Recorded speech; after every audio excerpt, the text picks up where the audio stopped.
Il faut toujours se dire adieu, remettre son sort entre les mains de Dieu. Ce Dieu, selon Gérard Manset, est plus à rechercher dans l'approche bouddhiste ou stoïcienne de la nature créatrice. Combien de jours, de mois, d'années me reste-t-il à vivre en ce dernier dimanche de février, débutant ce texte, sachant où je vais en venir? Je me pose la question en souriant à mon reflet sur un écran 5 pouces de smartphone. Je me questionne en ce beau et triste dimanche. Quelle réaction causerait ma mort, ma mise en terre? Qui serait vraiment effondré? Qui aurait l'impression d'avoir oublié de me murmurer quelques phrases importantes? Qui regretterait des choses ou d'autres? Et avec quel âge? Ah, c'est encore jeune, mais bon. Pour l'immense majorité de celles et ceux qui l'apprendraient, je ne serais qu'une vie éteinte parmi tant d'autres, dont l'absence ne se remarque même pas, c'est ainsi. La bibliothécaire de Montcuq s'empresserait peut-être d'acquérir une dizaine de mes livres, la mort fait vendre. Le président du conseil départemental se déplacerait peut-être, ou serait représenté. La petite église serait trop grande ou trop petite. Quelqu'un fredonnerait peut-être c'est la fin de ce monde-ci. Tout dépend de la médiatisation de l'événement, peut-être lié aux conditions de la disparition. Je souriais alors, les yeux dans le vague, ramené au 1er avril 2015. Nous étions 7 pour la mise en terre de Frédéric Duhem, quelques années plus tôt intronisé SDF écrivain par Thierry Ardisson. Un journaliste de leur dépêche m'avait informé de son décès en me contactant pour me demander si je le confirmais. Oui, j'étais un des rares avec qui Frédéric était resté en contact durant ces dernières semaines. Nous causions souvent d'édition, ma voix lui semblait la bonne et il n'en aura pas eu tant. 42 ans seulement, Jacques Brel en avait 49. Je ne vais pas m'immoler devant le dernier bureau de Martin Malvy en dénonçant la politique de son centre régional des lettres subi durant presque 2 décennies.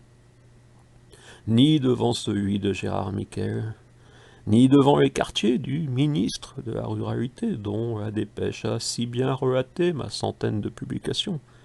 Je ne vais pas me jeter de la tour de Montcuq dans un clin d'œil à la défenestration de Jacques-Alain Léger, ni me tailler les veines à la manière de Sénèque devant le Conseil constitutionnel pour dénoncer la confiscation de la démocratie par une classe d'installés, lors du premier vrai tour de la présidentielle que constitue l'étape des 500 parrainages nécessaires, avec des élus membres de partis dont la signature est réservée à leur couleur et des élus non encartés qui préfèrent ne pas se mouiller, parfois en redoutant d'être privés d'une subvention indispensable, par exemple celle de la réserve parlementaire de leurs députés. Je ne vais pas, je ne vais pas, je ne vais pas. Alors, ta mort, Ternoise. On n'a pas de temps à perdre. Naturellement, j'en souris, sourire. Penser à l'essentiel, car le temps perdu est vraiment perdu. Cette vieille résolution de vivre d'art et d'amour. Il nous reste le droit d'être cynique. Pourquoi maintenant? Après 6 romans, 25 pièces de théâtre, des essais, des textes de chansons et surtout la perspective d'une ou 2 décennies dans la maturité de l'écriture, peut-être même 3. Oui, objectivement, je me sens à mon meilleur niveau littéraire. Après cette centaine de livres, j'en souriais encore il y a quelques semaines, en notant une centaine de livres d'entraînement édités. Pourquoi maintenant? Tellement de malentendus qui ressemblent à des mises en scène pour justifier l'injustifiable. Trahison, mensonge, silence et autres curiosités. Le lot commun de l'humanité, certes, qui, à mon âge, ne s'est pas pris ses portes dans la tronche. Mais j'ai voulu vivre autrement, j'y suis presque arrivé, le chemin fut merveilleux finalement. Oui, ça s'est nettement mieux passé que ce que je redoutais, disons, entre 10 et 20 ans. À 25 ans, j'ai abandonné le costume du jeune cadre en espérant pouvoir vivre une vie de ce genre. Il ne faut jamais oublier d'où l'on vient pour relativiser ce qui pourrait être perçu comme un échec. C'est presque un autre sujet. Quand on sait où l'on va, pourquoi on y va, l'important c'est le chemin. J'ai essayé et je suis dans une impasse, comme je l'ai résumé dans un texte de chanson, l'impasse des malentendus. Après quelques mois bien mouvementés, Début 2016, j'écrivais un hommage à une petite fauvette, partie sur les routes avec son mal de vivre, son besoin de vivre. Elle était l'avenir de ce village, puis ce fut l'hommage à un homme bien. Puis ce furent d'autres péripéties d'ordre privé. Épicure déjà dédramatisé, 23 siècles avant nous, en prétendant la mort n'est rien, puisque tout bien et tout mal réside dans la sensation, et que la mort est l'éradication de nos sensations. Certes, en théorie. Sénèque y a consacré de nombreux paragraphes, surtout pour nous rappeler que le temps est notre bien le plus précieux. Comment vais-je utiliser le peu de temps qu'il me reste? Chacun devrait se poser la question chaque matin, après une joyeuse pensée sur le bonheur d'ouvrir les yeux. Carpe diem se profite du temps présent, oui. Bien plus qu'un tatouage kitsch. Tatouage kitsch. Pourquoi maintenant? Durant les ultimes jours de la recherche des 500 parrainages, et il serait bien finalement que le cas François Fillon entraîne un report de cette élection, mais disons, en se référant à Nietzsche, parvenu dans le grand public de notre époque grâce à cette phrase, ce qui ne te tue pas te rend plus fort. Suis-je ainsi devenu fort? Je reste fragile face à certaines émotions. Mais alors, ta mort?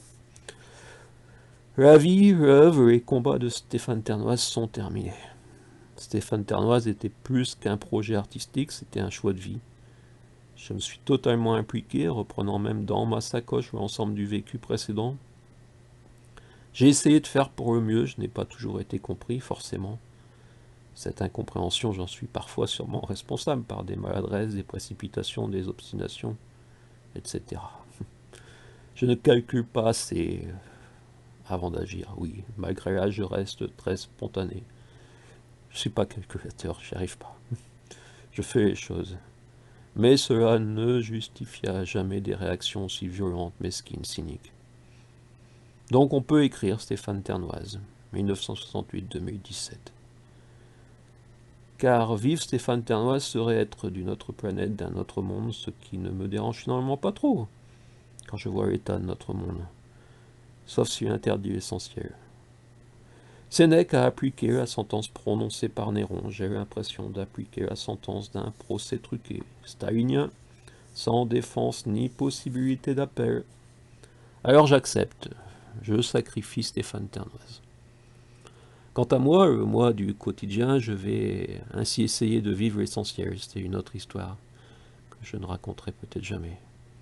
Qui ressent vraiment un profond soulagement à l'idée que ce moi continue? Enfin, j'espère, ce serait risible d'être écrasé par un camion 1 heure après avoir publié cette vidéo. Le chauffeur du 38 tonnes ayant achevé Coluche, semble à la retraite, mais il y a bien d'autres moyens d'y passer.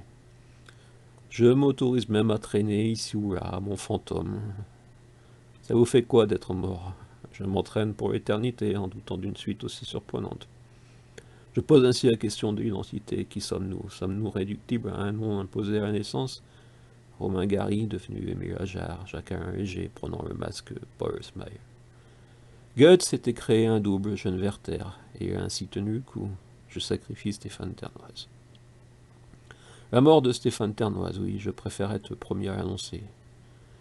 Mourir vraiment maintenant serait stupide, risible. J'ai tellement l'impression d'entrer dans une maturité d'écriture, mais il y en a plein les cimetières des destins risibles. On ne doit pas rire de la mort.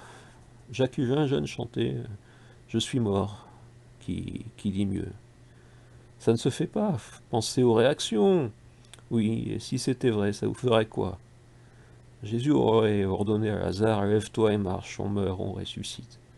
De quelques mots parfois, nous avons plusieurs vies, pour reprendre le titre d'un de mes premiers textes de chansons. Naturellement, je continue à solliciter nos chers élus pour ce premier vrai tour de la présidentielle que la course au parrainage. François Fillon maintenant, mon fantôme serait aussi crédible. Et Stéphane Ternoise, parfois accusé d'être un bouffon, ou pire. Rien n'est anodin. Au moment de le laisser partir, je me souviens. Finalement, tout ça n'est pas aussi important qu'on le croit parfois.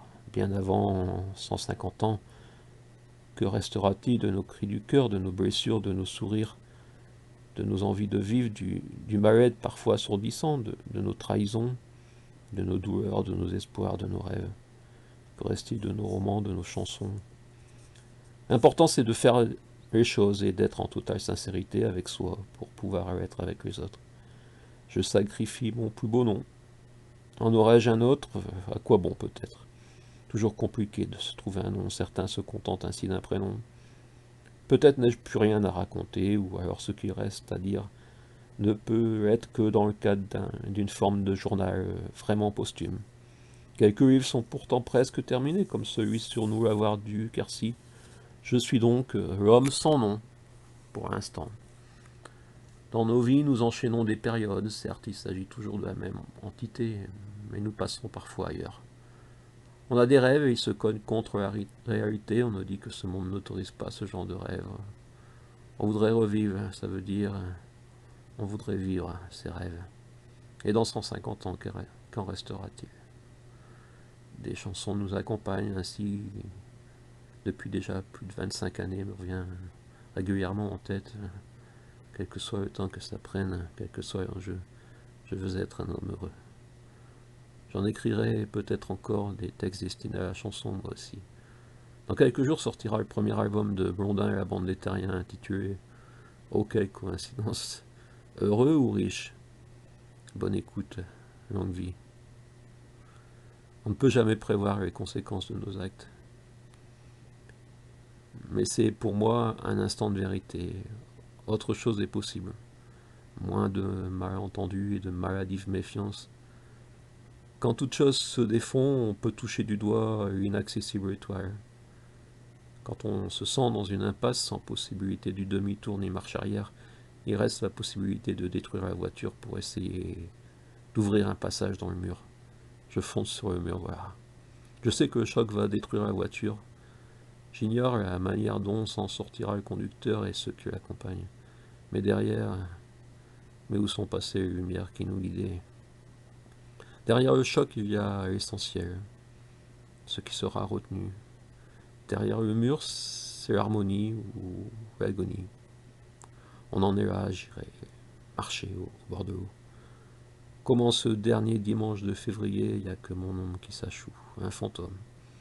Une nouvelle variation autour du « je est un autre », une recherche d'harmonie.